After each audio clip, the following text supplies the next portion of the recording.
Hello guys, what's up. My name is Adarsh and आज की video में मैं बात करने वाला हूँ मेरी इन्फोसिस सिलेक्शन प्रोसेस के बारे में। एंड इस वीडियो को लास्ट तक ज़रूर देखना। सारी चीज़ें आपसे शेयर करूँगा, ए से लेके जेड तक। आपके सारे डाउट्स आज की वीडियो में क्लियर हो जाएंगे। So without wasting any time, let us start the video.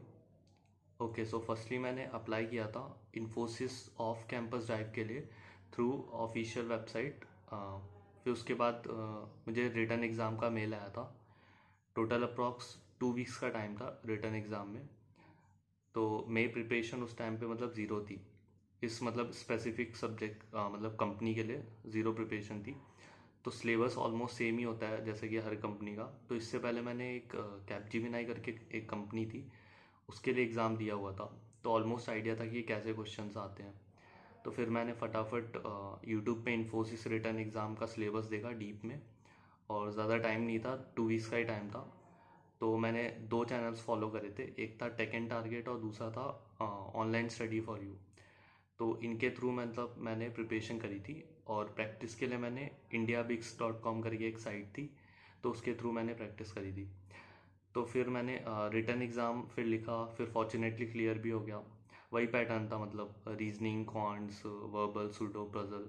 तो बाकी सब तो ठीक है, बट सूडो और पजल में मेरे को थोड़ा बहुत डर लग रहा था।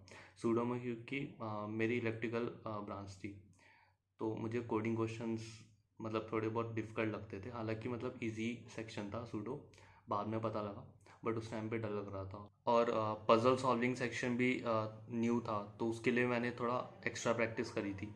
तो जैसे तैसे मतलब मैंने क्लियर कर लिया रिटर्न टेस्ट। उसके बाद आता है इंटरव्यू का प्रोसेस। तो इंटरव्यू का मेल मतलब मेरे को जिस दिन आता है मेल, उसके 20 डेज बाद था इंटरव्यू। तो जिस दिन मैंने इंटरव्यू अटेंड करा, तो उस दिन इंटरव्यूअर कोई था नहीं। तो हाफ एन आवर मैंने पहले वेट करा, उसके बाद कोई आया नहीं, तो मैंने लॉग ऑफ कर दिया। तो उसके बाद मेरे माइंड में सिर्फ दो चीज़ें थी, या तो मतलब बिना मतलब इंटरव्यू दिए पास कर देंगे, या फिर मतलब मैं रिजेक्ट हो जाऊँगा। तो उसके लिए फिर मैंने यूट्यूब पे वीडियोस देखे। तो एक चैनल है पप्पू कैरियर गाइड करके, तो उसने मुझे बताया कि इस सिचुएशन में क्या करना चाहिए। तो उसमें उसने बताया था कि इंटरव्यू का जो मेल होता है उसके रिप्लाई में लिखना है कि मतलब दोबारा इंटरव्यू शेड्यूल कर लीजिए, मेरा इंटरव्यू नहीं हो पाया था इस वजह से।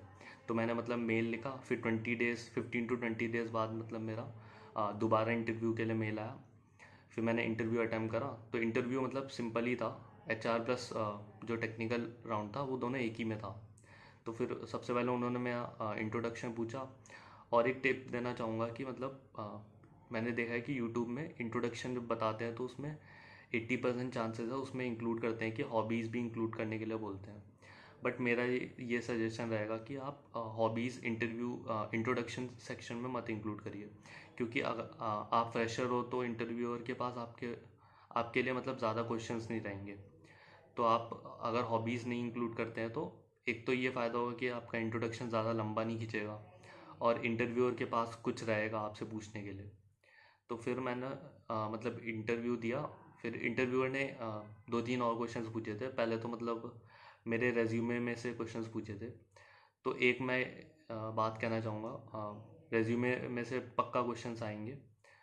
तो बस इतना समझ लो कि सब्जेक्चुअल नॉलेज इतना मैटर नहीं करती, जितना मैटर करती है जो आपने रिज्यूमे में लिखा है वो आपको कितना आता है। और फिर नेक्स्ट मुझसे ऊप्स के कॉन्सेप्ट के बारे में क्वेश्चंस पूछा। फिर वो मैंने बता दिया। फिर कुछ दिनों बाद मतलब सिलेक्शन मेल आया। सो गाइज, ये थी मेरी वीडियो इन्फोसिस सिलेक्शन को लेके।